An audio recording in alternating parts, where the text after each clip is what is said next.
Now, only 30% of the workforce in the country is unionized. The terrain upon which workers are waging a political economy struggle has changed since 1994.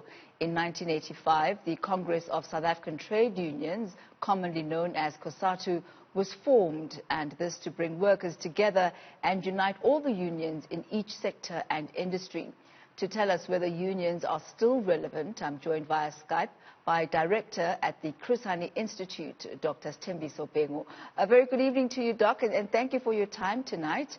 So with the sharp decline in the number of people who are actually part of unions, what do you attribute that to?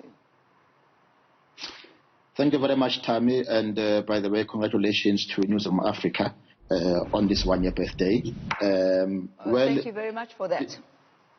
Yes. So the issue of trade unions, by the way, it's a global phenomenon. It's interesting to know, by the way, that South Africa has one of the highest numbers of trade unions right now at about 28.1%. Whereas places that are comparative to it, if you look at India at about 6%, Brazil at around 18%, and a number of other countries, and so the changing nature of the economy itself, the increasing of globalization that has brought in about new forms of work, new forms of contracts of workers, in which many of them, they find themselves not included within what we can call collective bargaining frameworks or within what we call organized labor. So what then would you say is the role of trade unions in contemporary South Africa? What relevance do they still have? Well, trade unions have been, and probably they will continue always to be relevant as long as you have employment, as long as you have relationships between those who sell their labor power, which is workers, and those who buy the labor power, which is employers, because trade unions, essentially their primary role is to represent the interest of their members, to represent the collective ability of workers. So essentially, while the legal framework is important, but because of the nature of the relationship in the workplace between employers and workers, the power of workers always is going to be in their collective ability, in their ability to come together under a formation such as a trade union to really be able to push for their interests. And how would you describe the state of trade unions in South Africa? Are they well positioned, properly capacitated to be able to achieve their objectives? Well, in South Africa, trade unions have historically been one of the most important role players, not just in terms of representing their members as workers, but also in the transformation of society as a whole. And obviously, with the changes that have happened since '94, the changing nature of what we can call the workplace regimes itself also does bring changes in how trade unions themselves they function.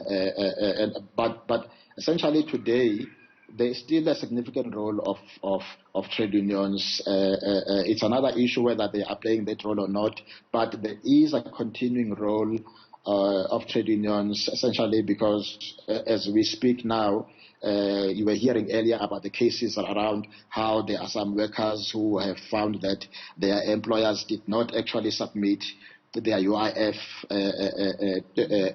to SARS or to the Department of Labor, and so they are not getting paid. We hear every day all the kinds of exploitation and bad experiences that workers are facing in different sectors, and so trade unions are very relevant. Public sector workers currently are probably it's just the lockdown, but without the lockdown, there would have been a serious struggles between the employer, which is government, and public sector workers around the reneging of the payment of their annual increase. And so all of these things continue to place trade unions as important organizations for collective representation of workers. You spoke a bit earlier on about the changing world of work and the new forms of work that have now emerged. I'd like to focus a bit now on the intergenerational impact or the intergenerational view of trade unions. If we look at the Fees Must Fall movement, for example, what the learners did, what the students did at that point is they managed to get the workers of the university insourced without any sort of labor union involved in that. Do you think that perhaps the younger generation has a different idea of how to get what it is that they want in the working world? I suppose we can say yes and no. The interesting case, obviously, of the Fees Must Fall, which is an important one, is that we are talking of institutions of higher learning. If you remember, the institutions of higher learning, especially historically advantaged universities, so the Wits of this world, University of Natal, UCTs, and many of those, around mid-90s, 1995 to be more specific, they actually began to outsource and to externalize the kinds of sections of the workplace that are represented by the trade unions that are generally known to be worker classified.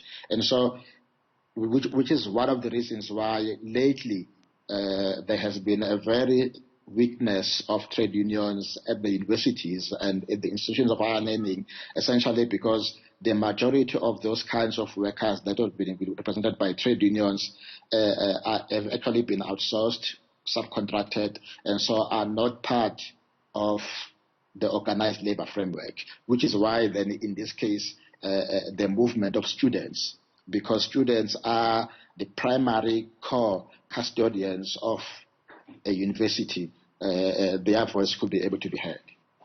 What, in your view, is the likelihood of those students, when their time comes to enter the formal workspace, what is the likelihood of them joining trade unions?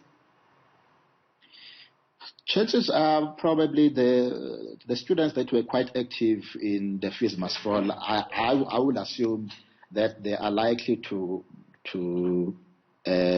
also align themselves, because my suspicion would be that being active in Fees Must Fall probably more worked on the consciousness of the students themselves, which then are likely that even when they enter the workplace, even though because many of them are university students, are likely to enter into more professional sectors that are historically and currently non-unionized. And so those that will be unionized will probably will be out of their consciousness that then they will be that they will be part of trade unions and probably engaged as staff, as elected people within the trade unions. But if we look at the labor market in South Africa, essentially university graduates and those who have done even higher, because of the nature of that, they enter into high professional sectors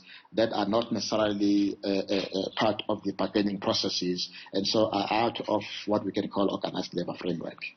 In your view, and in watching the type of issues and cases that trade unions have advocated for, how would you rate their success rate? You mean the success rate of? Yeah, the success rate of trade unions in achieving what they want for the workers, or rather on behalf of their workers, looking at government policy, and then also then looking at workplace and employer-related issues.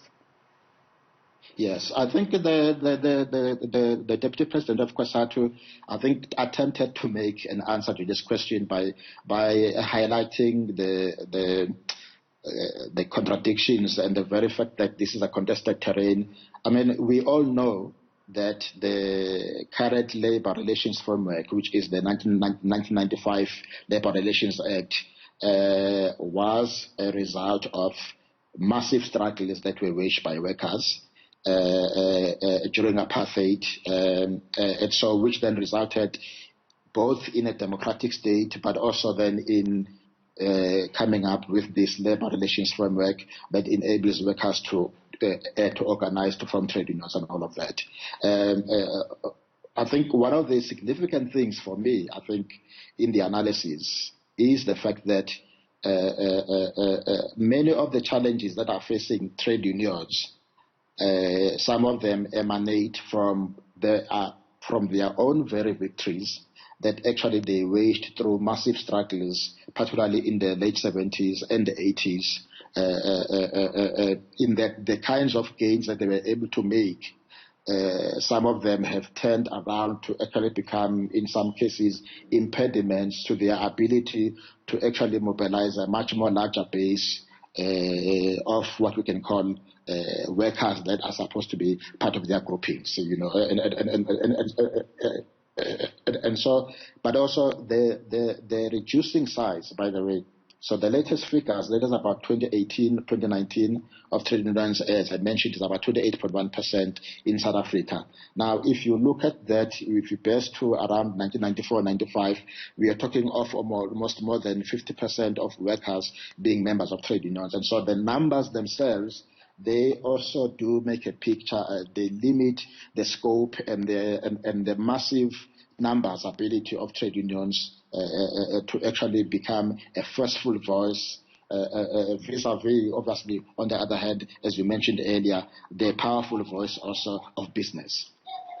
You made reference to the conversation we had with the first Deputy President of COSATU. And I'm going to pose this question to you as well, because you are one of those who are of the school that unions should not be too closely aligned to government.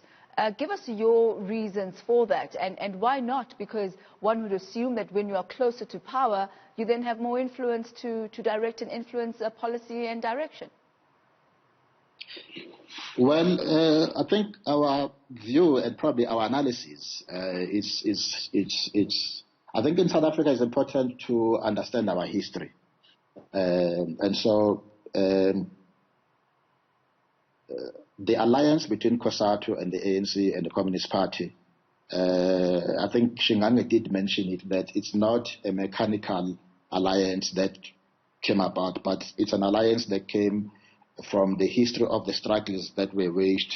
In fact, it can date back to the 1950s when it was SACTU, and then they were banned, and then the reformation again around the 1980s of UDF, COSATU. And so these alliances are actually more organic. And so, and in our view, particularly in our analysis and the work that we do with trade unions, show that actually there is not much of a difference between the ability or lack thereof of the unions that are in alliance with the ANC vis-a-vis the ones that are not. Just to make an example. So the real challenges of trade unions is their inability to represent their members. That affects COSATU, SAFTU, AMCU, FEDUSA, almost all the unions in South Africa, whether aligned or not. All right, and we'll leave it at that for this evening, but thank you for your insight and our conversation tonight. That is Sthembiso Bhengu, Director at the Chris Hani Institute.